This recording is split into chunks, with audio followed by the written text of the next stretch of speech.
8th of September, Mel Harrell's doing the Edgar Allan Poe show, along with Mark Peterson, who we all know and love dearly. I'm sorry Mark didn't get up tonight to do anything, but that's the September lineup. Right now, I'd like to introduce our first open and the second set, Kurt Leland.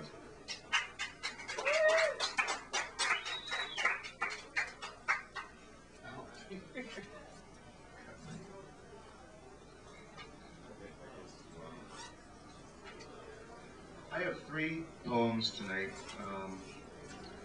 First one's long, the second one's shorter, and the third one's very short. The first two are related from a projected series of patriarchs. This is called Adam, and it's written for a friend of mine who has an adopted son. Adam, you are thinking of him. At 18, not yet the father of his race, more naked in clothes than without. As usual, he will be anywhere you do not expect, and everywhere you dare not imagine, leaning against a wall. Hair, a tangle of blonde weeds about to drown in the sea blue immensities of his eyes. Until omens of a nightly visitation reach your bedroom, refrigerator door, a shuffle you know to be that familiar haunting of denim jacket and jeans without knees. You roll over, pulling blankets over your ears, telling yourself you had not been waiting for his return. And still you listen. Touched by nothing and touching everything, he drifts like a ghost.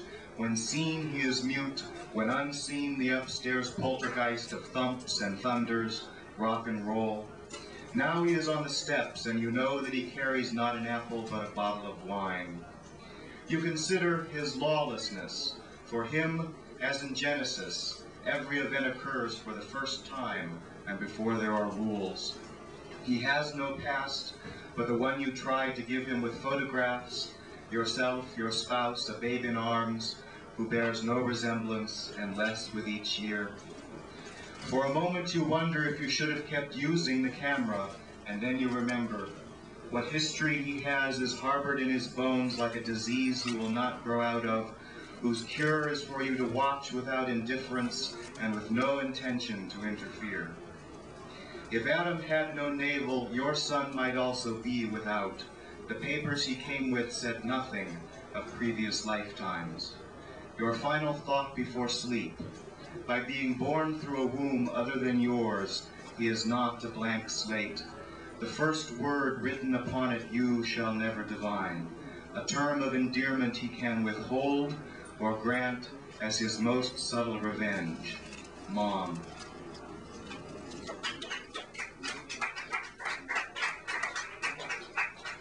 This one is Noah.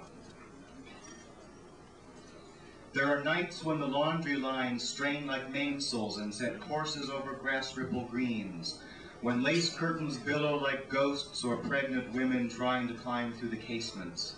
They claim him as father or witness to the crime so as not to drown outside in vapor lamp purple and maelstroms of moonlight. The house creaks an echo to his sighs, groans like a dock whose ropes slip off, unmooring the third-floor bedroom to drift on a sea of tossings that might be his blanketless summer sleep, but more likely the lack of a lover. The bed turns to arc, no land in sight, two of everything but himself. The open, unseeing eyes of a somnambulist, hands shape-shifted to claws on the sheets, feet kneading their toes into hooves, then kicking as if through straw. This rustle of origin undefined, which like his guilt might emanate more from letters under an elephant bookend on the desk. Everything that can flutter does, while the gusts, impatient paces of his dream double, whose fingers grab from everywhere what is most easily carried, rescuing himself again and again with familiar things, help him to know that among these waves he is alone, his insides awash with unshed salt and solitude, a violence told from the back porch's sagging stern by bronze wind chimes, a desperation as from the death of too many loved ones or of the last and closest friend.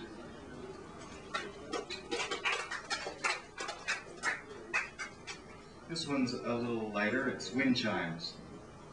Random riffs, tunes that shift like colored glass, whose shattering must have made a similar sound when broken for kaleidoscopes, through which I hear instead of see the patio, where breezes tango through several sets, a Moonlight Cafe just about to close, whose invisible patrons clink spoons against ice and rims of tall tumblers, sweating dew into tea-stained shadows.